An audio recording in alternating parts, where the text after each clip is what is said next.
Hi, as you probably know, I'm Ross Hunter. I'm the Secretary of the Department of Children, Youth, and Families, and I'm here with an update you've probably been waiting for. News about how we're going to do the organization structure for DCYF. As with many of the tasks we face, relentless deadlines are pushing me, to make decisions, and lots of discussions are taking place about how we can most effectively organize the work that we'll do. And I want to share with you where we are. We are not done yet. First, though, a few starting points. We have said repeatedly that this is not a reduction in force exercise. It was true in August. It is true today. It will still be true in July. We are still doing child welfare casework in Wenatchee in July. We will still need all of the caseworkers and supervisors and managers that we have today. We'll still be licensing childcare and managing early childhood education programs. We'll be answering the phones. No changes there. A limited number of positions, all of which are exempt or WMS, will require candidates to be interviewed, probably fewer than 20. For example, we're going to hire an HR director position, and that needs to be on board as soon as possible to help with our transition work. The same will be true with the director of our tribal affairs and collaboration work, which we expect to post soon. We still have a lot of issues to work out. We value your feedback. You can read a more detailed explanation of these plans at our website, dcyf.wa.gov, because no one wants to watch me talk about this for half an hour. So here's a broad outline of the current thinking. We break the work of the agency into 5 buckets, each reporting directly to the Secretary. The Office of Innovation, Alignment, and Accountability, or WIA, is our research effort, and it's building the framework that we use to think about the work that we do. It manages our outcome measures, it coordinates work among program groups and other agencies, and will design our performance-based contracting effort. One of the key responsibilities here is ensuring that DCYF stays focused on eliminating the racial disparities that we see in the system today. The Operations and Infrastructure Group, also reporting to the Secretary, will build the internal and external infrastructure that we use to provide services for children. Think back office services like IT, HR, and finance. Think licensing, services for providers like background checks or payments, eligibility. We inherit 3 different eligibility systems. Professional development goes here. This group will help staff the nonprofit, for-profit partners that we depend on to function.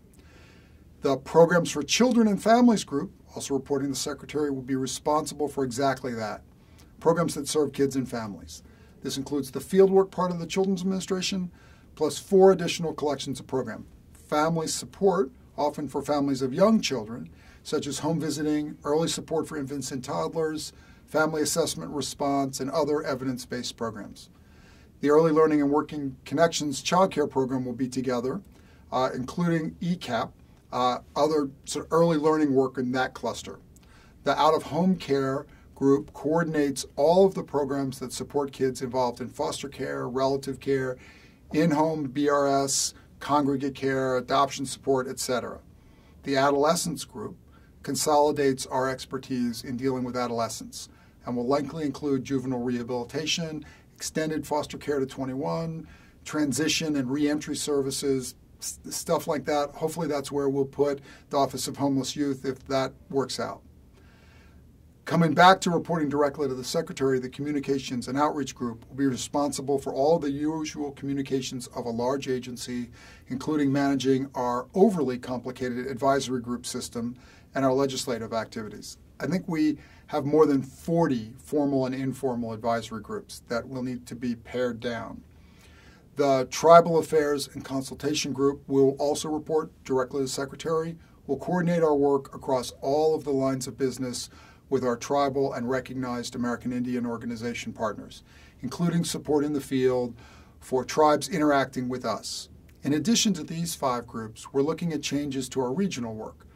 The mission teams recommended that we move all of our programs to a 6-region structure. For CA and JR, this will be going back to the future with the old DSHS regions.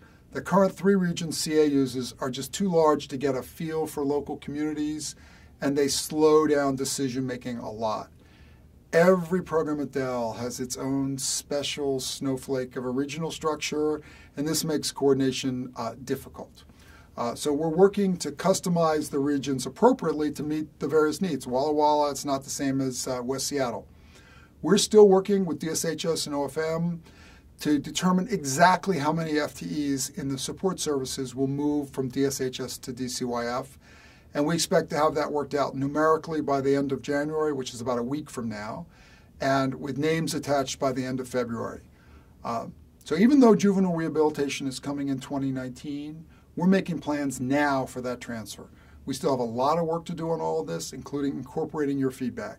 Please do send your questions and comments to communications@dcyf.wa.gov, and you'll hear from me over the next several weeks on how we actually are working this out. So thank you.